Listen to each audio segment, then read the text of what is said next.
Bonjour et bienvenue à la Fondation Magister, l'école des héros du monde réel, pour la 6e et avant-dernière vidéo d'introduction à ce projet.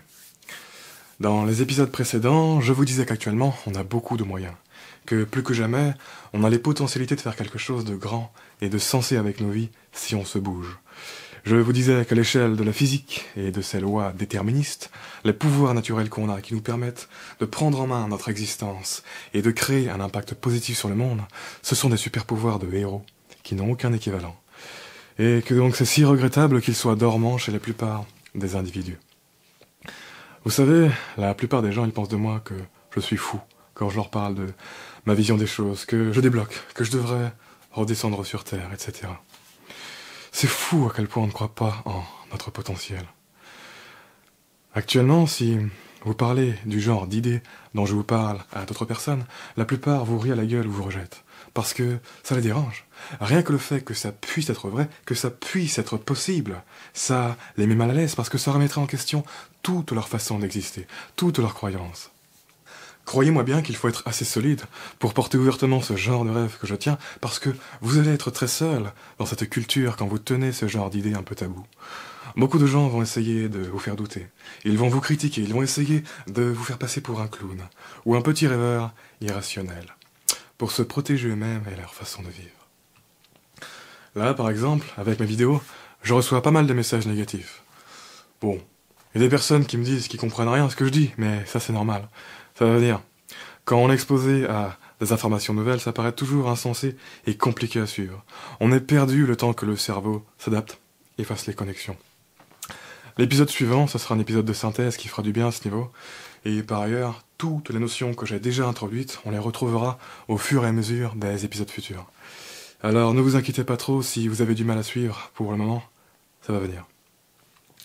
Donc il y a eux et il y a les autres qui disent que je fais chier le monde à poster mes vidéos pourries sur des groupes Facebook ou que ça commence à devenir gênant parce que j'en suis à la 5e vidéo, je m'acharne et manifestement ça ne marche pas.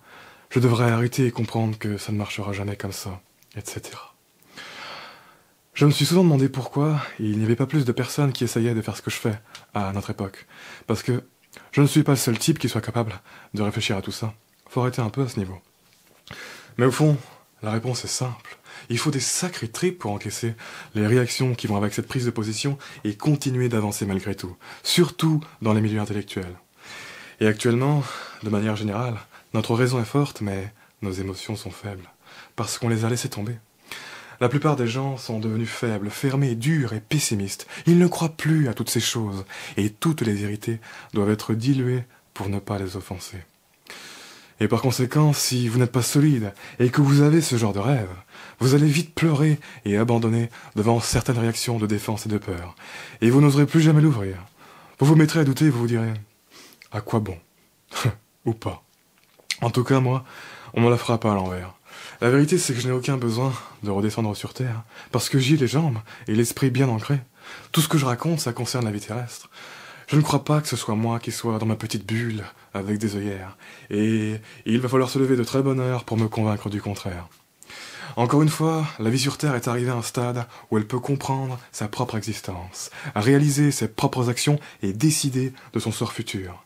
Elle est devenue littéralement responsable de la réalité dont elle fait partie. Elle peut choisir son rôle.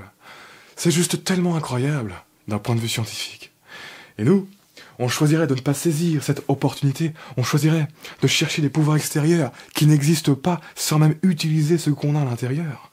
On choisirait de faire comme s'ils étaient banals et qu'on pouvait s'en passer de nos pouvoirs d'être humain. Allons. Aujourd'hui, la plupart des gens sont prêts à réveiller et débloquer ce potentiel incroyable dont tout être humain dispose et se battre pour saisir l'opportunité de rôle, de poste, de relation ou je ne sais quoi qui semble être l'opportunité de leur vie dans la trame narrative qu'ils suivent dans le contexte culturel.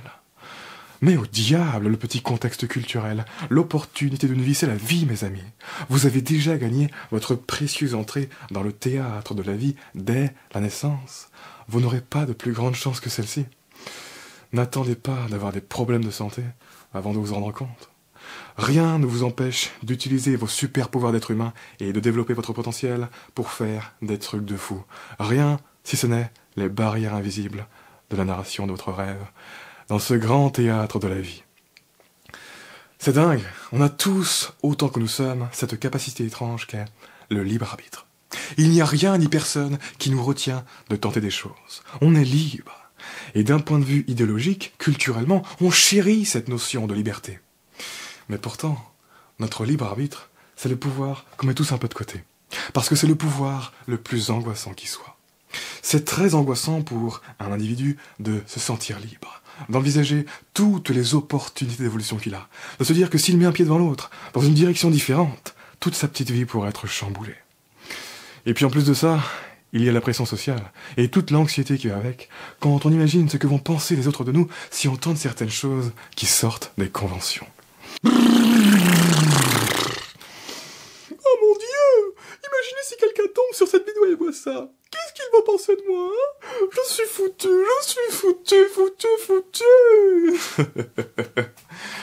Je veux dire un truc. Quand on commence quelque chose de nouveau dans sa vie, on est presque systématiquement très ridicule. Parce qu'on ne sait pas s'y prendre comme il faut. Et ça demande de l'apprentissage de passer de ridicule à pas ridicule. D'ailleurs, c'est sûrement encore mon cas avec ce que je vais proposer avec ce projet. Même si j'essaie de bien faire, il va me falloir encore au moins 1 an d'expérience avant d'être très à l'aise avec tout ça. Mais la vérité, c'est que ce n'est pas si dramatique d'être ridicule pendant un temps et d'être moqué par 2 ou 3 Pékins. On n'en meurt pas. Et puis, la plupart des gens, au fond, ils s'en branlent pas mal de ce que vous faites avec votre vie. Ils sont suffisamment pris par la leur de vie. Donc ce n'est pas si dramatique, le jugement des autres. Ce qui est plus dramatique, en revanche, c'est de restreindre toute sa vie l'usage de son libre arbitre de peur d'être mal jugé. Ça oui, ça peut vous pourrir une vie et couper toute forme d'évolution. L'essentiel, ce n'est pas d'être parfait, de ne pas faire d'erreur, d'être incritiquable, etc. L'essentiel, c'est d'être en mouvement sur le chemin de la progression. D'ici 1 ou 2 ans, quand je regarderai les vidéos que je poste actuellement, je me dirai sûrement « Bordel, mais j'étais vraiment nul quand j'ai commencé. Qu'est-ce qui m'a pris de faire toutes ces erreurs? J'étais aveugle ou quoi pour en faire autant ?» J'aurais bien fait de me garder de l'utiliser, mon libre arbitre. Mais la raison pour laquelle je pourrais me dire tout ça, c'est parce que j'aurais progressé. Et la principale raison pour laquelle j'aurais progressé, c'est parce que je les aurais faites, ces vidéos. Parce qu'un jour, je me suis lancé. Du coup, pour toutes ces raisons, je pense que c'est vraiment important de se rappeler qu'on l'a, ce foutu libre arbitre.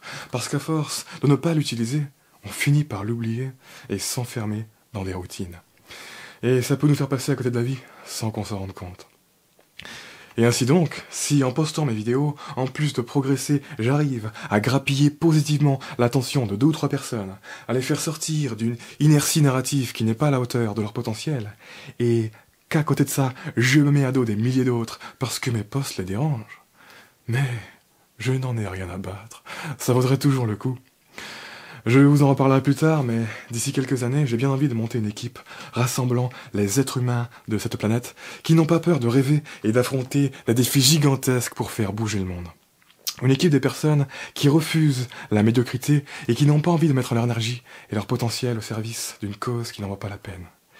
Une équipe d'individus qui comprennent qu'on n'a qu'une seule vie et qu'on ne peut pas résoudre les problèmes systémiques en faisant soi-même partie des systèmes que l'on veut endiguer.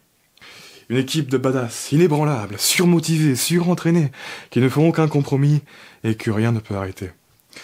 Mais qui, pour le moment, sont isolés les uns des autres et se sentent un peu seuls et impuissants dans leur délire. Un peu perdus et mal à l'aise vis-à-vis des codes actuels des sociétés modernes avec lesquels ils ne raisonnent pas vraiment. Et donc qui ne sont pas à leur max à cause de ça.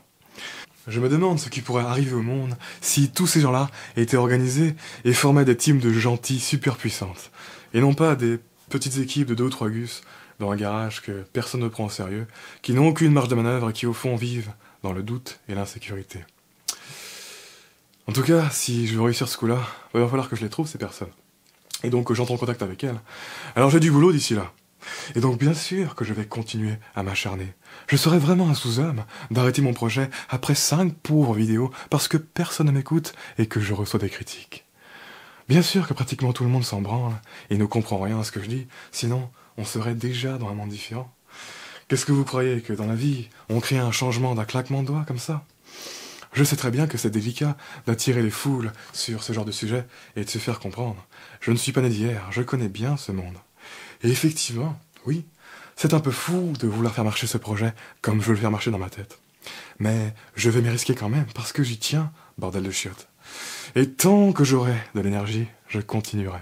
Parce que le seul truc le plus fou que de tenter des trucs de fou dans sa vie, c'est de ne pas tenter des trucs de fou.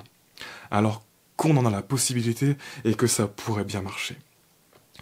Quand je serai arrivé à 1000 vidéos et que ce projet n'aura pas décollé, peut-être que je commencerai à douter un peu de ma démarche. Peut-être. Le faire avant ça, ce serait vraiment être un gamin pourri gâté qui veut tout de suite et sans effort et qui n'a aucun sens des réalités de la vie. Quand on fait un projet, il y a toujours une phase critique à passer où c'est un peu le malaise, et où on doit s'accrocher et s'adapter pour pouvoir bien le porter sur le long terme. Un projet, ça se porte. Ça ne marche jamais tout seul, même avec une super idée. Il y a des trillions de projets qui sont démarrés tous les jours, et la très grande majorité se meurt très vite parce que leur porteur abandonne. Si ce projet merde, ce qui est certain, c'est que ça ne sera pas pour cette raison. Et vraiment, pour tous les haters, je suis désolé d'avoir des convictions et de vouloir faire quelque chose de ma vie. C'est bizarre, je sais, mais on peut le faire. Vous devriez essayer un jour. En attendant, vous pouvez continuer à critiquer si vous n'avez que ça à faire. Ça m'affecte un peu de recevoir des messages négatifs. Ce serait malhonnête de dire le contraire. Je suis humain. Mais si vous croyez que je vais laisser ça m'arrêter... Bah oui, bien sûr. Je ne vais pas continuer à faire des efforts si personne ne le reconnaît et que des gens me disent d'arrêter. C'est juste pas possible. Moi, je veux que tout le monde soit d'accord avec moi et m'encourage à continuer, sinon je ne me sens pas bien et ça met en doute toutes mes convictions. Si des gens me disent d'arrêter, c'est sûrement qu'ils ont raison et que j'ai tort. Please. J'ai l'air aussi fragile que ça? Non. Juste non. Peu importe la position qu'on prend dans la vie, une des premières choses qui se passe quand on s'affirme, c'est qu'on se fait des ennemis. Si vous n'avez aucun ennemi dans la vie, c'est que vous devez être très timide et renfermé et que vous cherchez à plaire à tout le monde. Ce qui pour moi est davantage une stratégie de survie qu'une stratégie de vie. La critique, ça fait juste partie de l'écosystème humain. C'est comme ça. D'ailleurs, il y a des personnes qui n'ont que ça à faire de critiquer, c'est leur putain de kiff. Le genre de personnes, ils ont hâte d'aller au cinéma pour défoncer le dernier film du moment et identifier tous les trucs qui ne vont pas avec le film. Et le pire, c'est qu'ils se croient objectifs. Ils ne se rendent même pas compte de l'absurdité que c'est de passer son précieux temps sur Terre avec ce mode de vie. Alors oui, ils sont super forts à critiquer, ceux-là. Souvent, ils n'ont pas vraiment d'autres compétences remarquables, mais à critiquer, ça, ils sont compétents. Et ils ont élevé ça à un niveau. Il y a du travail derrière. Et pour eux, ça a du sens de vivre comme ça. Ils n'ont pas l'impression de passer à côté du meilleur, de ce que la vie va offrir. Bref, à notre époque de consommation de masse, la critique, c'est presque un phénomène naturel, en fait. Comme de la pluie qui tombe du ciel. On peut rien y faire, sinon la laisser couler et continuer de tracer sa route, comme si de rien n'était. Quand on s'expose, il faut accepter de se faire mouiller et de prendre des coups, sans pour autant laisser sa progression se faire impacter. C'est comme ça. L'adversité, ça fait partie de la vie. Plus tôt on accepte cette réalité inéluctable, plus tôt elle perd son pouvoir sur notre liberté d'action et d'expression. Bref, comprenez bien qu'aujourd'hui, l'existence de chacun d'entre nous contribue à définir ce que j'appelle le rêve de la planète Terre. Ce phénomène incroyable auquel la vie consciente en est arrivée aujourd'hui. Alors expliquez-moi pourquoi ce rêve cosmique est progressivement en train de tourner au cauchemar. Expliquez-moi pourquoi on n'est pas tous en train de se donner à soi-même une existence et un monde meilleur. Les pouvoirs, on les a, la question c'est pourquoi ne les utilise-t-on pas? Qu'est-ce qui nous manque pour devenir les architectes du plus beau des rêves de la planète? Expliquez-moi pourquoi des êtres conscients qui peuvent anticiper le futur, qui peuvent agir sur la matière selon leur bon vouloir, qui peuvent communiquer des pensées complexes à travers des ondes sonores, qui peuvent imaginer à la volée toutes sortes d'idéaux, etc., etc., se croient si petits et impuissants qu'ils peuvent trouver ça ridicule et complètement fou de se placer en tant que héros et sauver leur monde. Alors qu'allez, s'il vous plaît, faut qu'on arrête de se voiler la face un jour ou l'autre. C'est tout à fait normal et humain de vouloir incarner le rôle des héros et sauver le monde. C'est le contexte narratif de pratiquement tous les films qu'on bouffe au cinéma. Pourquoi vous croyez que ça nous attire, hein? Il y a quelque chose là-dedans. Il y a quelque chose là-dedans auquel tout cela résonne, quelque chose qui fait partie de notre nature, et qui a besoin de toutes ces histoires imaginaires, de tous ces produits culturels, pour ne pas complètement se meurtrir. Et on reparle de tout ça dans le prochain épisode. En attendant, Je vous invite à vous abonner si ce n'est pas déjà fait, et à partager cette vidéo si elle fait résonner des choses en vous. Parce que vous en avez le pouvoir, et ce n'est pas banal du tout, c'est peut-être ce pouvoir que vous avez actuellement de partager cette vidéo qui peut faire avancer cette grande expérience humaine, cette grande histoire que nous vivons un tout petit peu dans le bon sens. Tout cela est réel, bordel de chiottes. J'en ai un peu marre de vivre dans ce monde de critiques et d'apathiques qui ne réalisent pas le délire cosmique dans lequel on vit. Arrêtons de chercher des pouvoirs extérieurs, des pouvoirs technologiques ou des pouvoirs de Dieu, et utilisons ce qu'on a. Vous n'allez pas me dire que je suis le seul type qui ait des couilles sur cette putain de planète. Rendez-vous compte de l'impact global des petites actions dont nous avons le pouvoir, parce que c'est à travers elles, en les accumulant encore et encore, que l'on peut faire une grande différence dans la narration des choses. Tout est connecté, nos vies, nos actions, la technologie, c'est la nature, et toute l'infrastructure qui va avec. C'est incroyable ce qu'on a ici sur Terre. Moi, ce que j'en dis, c'est que si on veut avancer sur cette planète, on n'a pas besoin de plus de pouvoir qu'on en a, on a juste besoin de les utiliser de la bonne manière. Merci de m'avoir écouté, désolé si j'ai un peu bafouillé des fois, le texte est pas trop clair. Et à bientôt pour la dernière partie de l'introduction de ce projet de la Fondation Magister. Ciao.